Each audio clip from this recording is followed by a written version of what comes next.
Salutations mes amis. Aujourd'hui, nous allons examiner une question très importante. Que fait Jésus maintenant?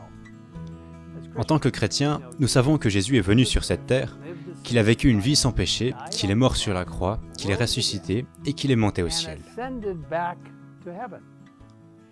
Avant de partir, il a assuré à ses disciples qu'il reviendrait, leur disant dans Jean chapitre 14, un chapitre merveilleux, versets 2 et 3.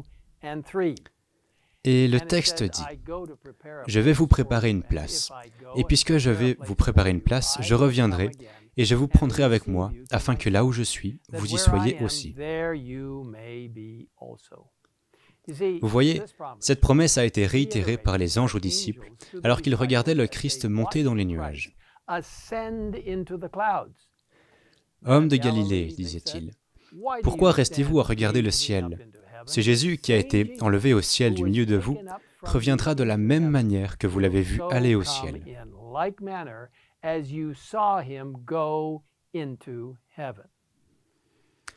Nous avons donc l'assurance que Jésus reviendra. Mais pourrait-on se demander, que fait-il entre-temps? Pour revenir au texte de Jean 14, Jésus a dit qu'il allait nous préparer une place. Cette préparation pourrait-elle signifier davantage que la construction de demeures pour nous dans le ciel? Peut-être qu'il y a plus à préparer. Lorsqu'il s'agit de décisions importantes, Dieu a toujours enquêté avant d'agir, démontrant ainsi sa volonté de pardonner et donnant à chacun d'entre nous la possibilité de faire partie de son plan de salut. Dans le jardin d'Éden, il est allé chercher Adam et Ève, leur posant des questions et leur donnant la possibilité d'y répondre. Avant de confondre les langues à la tour de Babel, il nous a dit que l'Éternel descendit pour voir la ville et la tour que les hommes construisaient. Avant de délivrer le peuple d'Israël de l'esclavage, Dieu dit à Moïse, « J'ai vu la souffrance de mon peuple qui est en Égypte, et j'ai entendu les cris qu'ils poussent devant ses oppresseurs. Oui, je connais ces douleurs. Je suis descendu pour le délivrer de la domination des Égyptiens. » Et avant de détruire Sodome et Gomorrhe, le Seigneur lui-même a décidé d'enquêter, comme le rapporte Genèse 18, versets 20 et 21, qui dit « Le cri contre Sodome et Gomorrhe a augmenté, et leur péché est énorme. C'est pourquoi je vais descendre et je verrai s'ils ont agi entièrement d'après le bruit venu jusqu'à moi. Si ce n'est pas le cas, je le saurai. »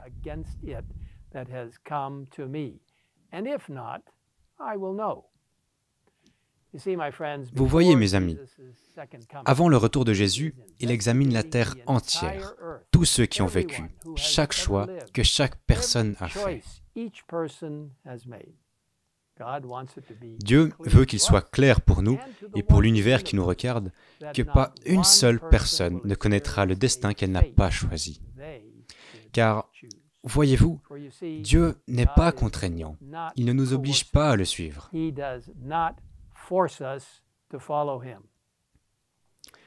Mais comment Dieu saurait-il qui emmener au ciel et qui laisser derrière lui? Comment pouvons-nous être sûrs que ses actions sont justes? Dans Daniel 7, versets 9 à 11, nous lisons qu'il y aura un temps où les désirs et les actions de chaque personne seront examinés pour voir ce qu'elle veut vraiment, faire partie du royaume de Dieu ou non. C'est ce qu'on appelle l'instruction du jugement. Dieu pourrait examiner le cas de chaque personne en privé et dire simplement à chacun de lui faire confiance, mais il ne le fait pas. Dieu ouvrira les livres d'histoire pour que nous puissions voir par nous-mêmes.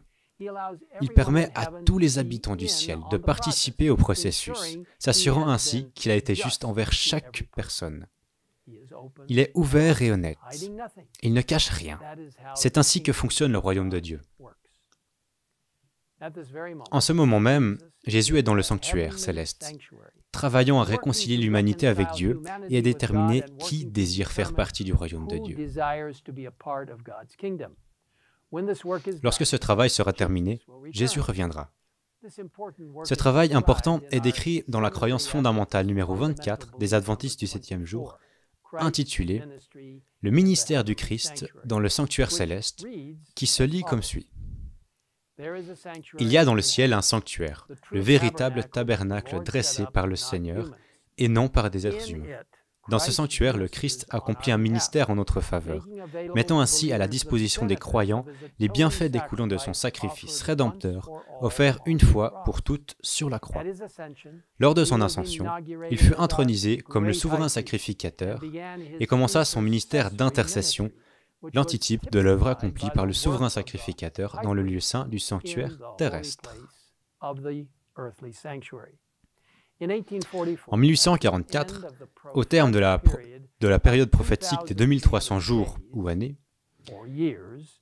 il entra dans la seconde et dernière phase de son ministère de réconciliation, l'antitype de l'œuvre accomplie par le souverain sacrificateur dans le lieu très saint du sanctuaire terrestre. Celle-ci constitue une instruction du jugement qui prépare l'élimination définitive du péché. Cette œuvre est symbolisée par la purification de l'ancien sanctuaire hébreu le jour des expiations.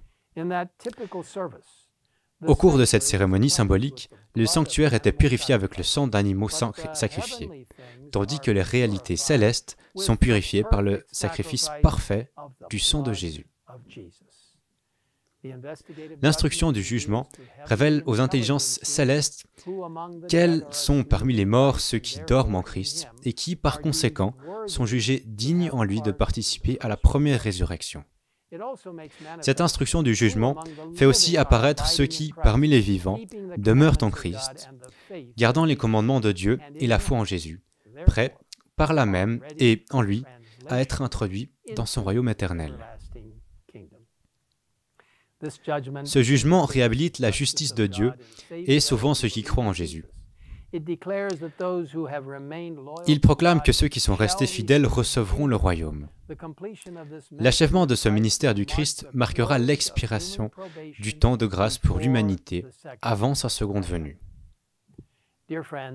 Chers amis, cette croyance biblique nous donne l'occasion de plonger profondément dans la parole de Dieu pour comprendre l'œuvre très importante que Christ accomplit en ce moment même en notre nom.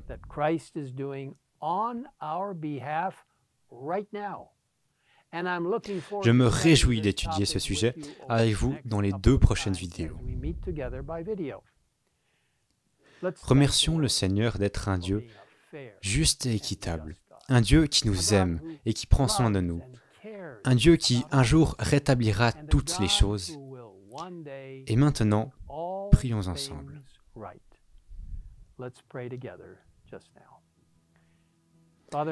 Père Céleste, merci d'avoir institué le grand plan du salut. Merci de nous aider à le comprendre au travers du ministère du sanctuaire. Merci pour ce que Jésus a fait en tant que Fils parfait de Dieu, l'agneau parfait qui a été immolé, celui qui est ressuscité et est monté au ciel, celui qui intercède maintenant pour nous en tant que grand prêtre. Les Écritures nous disent que parce que Jésus a traversé tant d'épreuves pour nous et qu'il comprend tout, nous pouvons nous présenter avec courage au trône de grâce. Seigneur, alors que nous attendons le retour de Christ, nous te remercions pour le plan du salut, pour le ministère du sanctuaire et pour l'instruction du jugement qui nous aideront tous à comprendre pleinement que Dieu est juste, équitable et aimant. Nous te prions, par la puissance du Saint-Esprit et par la grâce et le sang de Jésus, de sauver chacun d'entre nous. Merci de nous avoir écoutés. Au nom de Jésus-Christ. Amen. Thank you for hearing us. In Christ's name, amen.